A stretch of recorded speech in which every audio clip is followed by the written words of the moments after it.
Hey, forgive me, I'm not a professional video recorder, but anyways, this is the lab here. So I've got this powered with a couple of power strips here, and yes, that's a Wi-Fi plug, so I could power the lab on remotely if I would like to, using my Google Home app on my phone. So um, yeah, that's a nice thing. So those so in this lab here I have two SAS M's, 7210 SAS M's.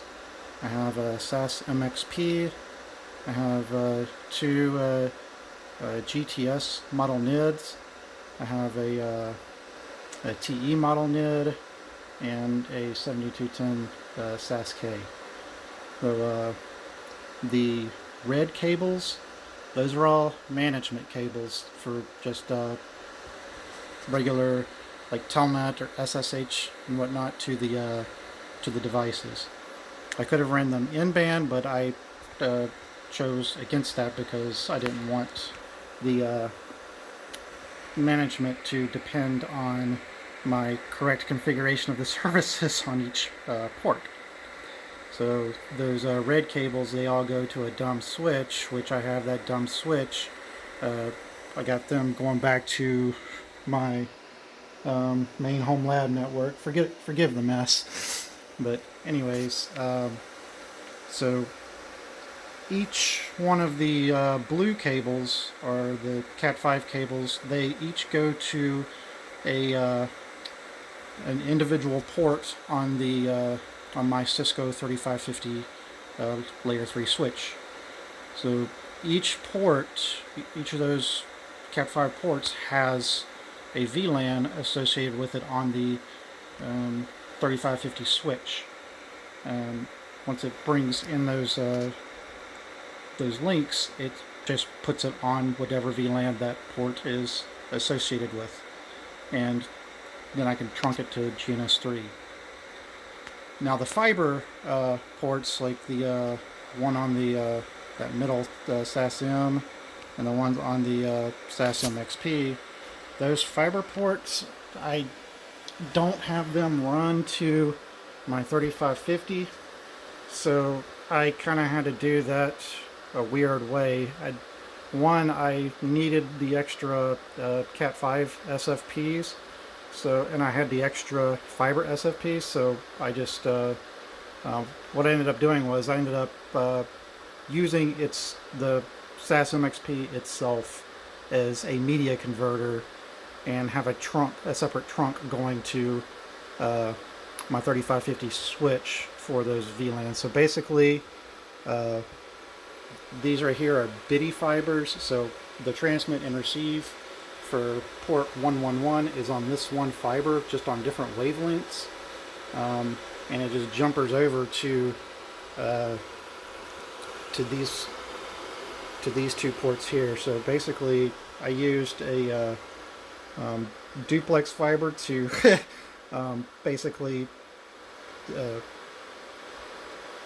basically take two different bitty ports and connect them to two other different bitty ports.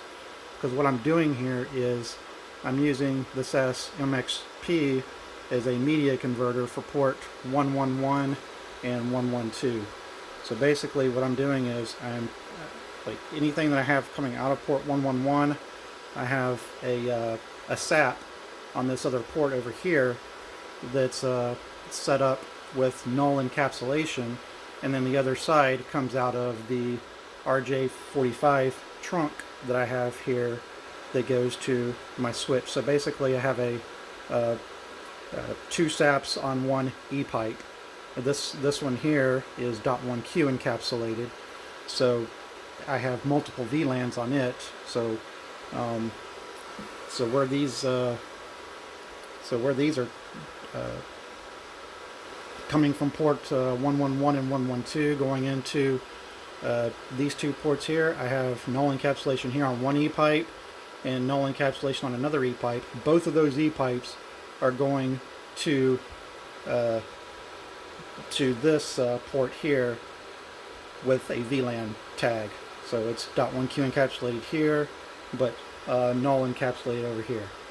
And forgive me if I'm not following along with the camera correctly. I'm trying to multitask here, trying to think and point and move the camera at the same time. But anyways, so the long story short is I'm using the SAS MXP itself and ePipes as a media converter for the fiber ports to kind of save on RJ45 SFPs so I could use them in other areas that I need to. And yeah, I kind of labeled the each RJ45 cable that goes back to the switch, so I'll remember which port it goes to. So yeah, trying to figure out, do I have anything else I need to speak to here? I don't think so at the moment. So, well, I guess these two fiber ports here on the SAS-M, I have those running to the MXP also, because I didn't want to waste another RJ45 trunk port when I already have one on the MXP that's going back to the 3550. So since I already had that media converter set up, I just basically ran the fiber to the between the port 111 and 112 on the SAS-M to SAPs on the MXP to get it over to the trunk port to go back to my 3550 switch. So following this long line of I think it's 11 cables to my 3550 switch. So yeah, these are going back to the 3550 switch between the Nokia lab and 3550, and these ports here they basically are kind of well, they're not really access ports, but they are what is it, .1Q tunnels. That's the mode they're in, to basically take whatever VLAN it's sending them and put it in the VLAN that those ports are assigned to. If that makes any sense, I'll have to explain it further when I talk about the configuration. But anyway, so yeah, each port that's coming from the physical equipment, or from the like the 7210s and the NIDs, each port is a different VLAN coming into the 3550, except for the trunk port. The trunk port has multiple VLANs in it, and it's bringing it back to the 3550 switch as a .1Q encapsulated port as well. So the SAP's just tagging the VLANs on the 7210 MXP.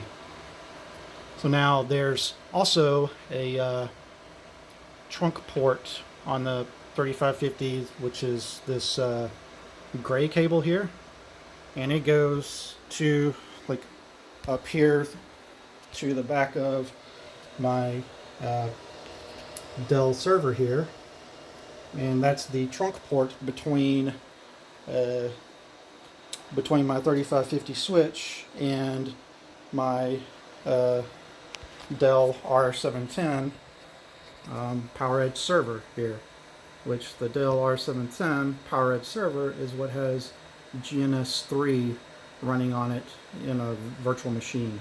And it also has another Ubuntu VM running on it in a virtual machine that I use to kind of manage the GNS3 topology and the telnet sessions and all that. So that's my lab setup here, and it's I know it's kind of weird, but I also have the R710 and all of my Cisco equipment in the lab also on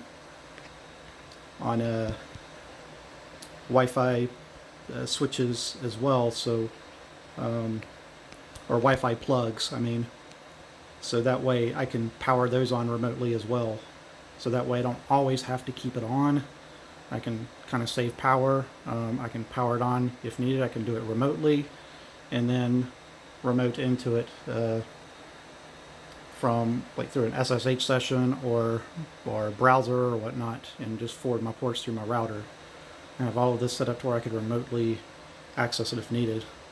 Yeah, I know this isn't the best cable management, but it's you know, I didn't really care too much about cable management. You know, right now while I'm getting all of this set up. Like once I get it all set up and have everything where I want it, I'll worry about cable management then, I guess. So, yeah. Anyways, that's my lab setup for the most part. So I'll probably edit this video and just let me know if you have any questions, and I'll try to answer them. But yeah, that's that bottom switch there is my 3550 switch. This top device here is my Dell R710 PowerEdge server that has the ESXi running on it as the operating system. It's hosting the GNS3 virtual machine and the Ubuntu virtual machine.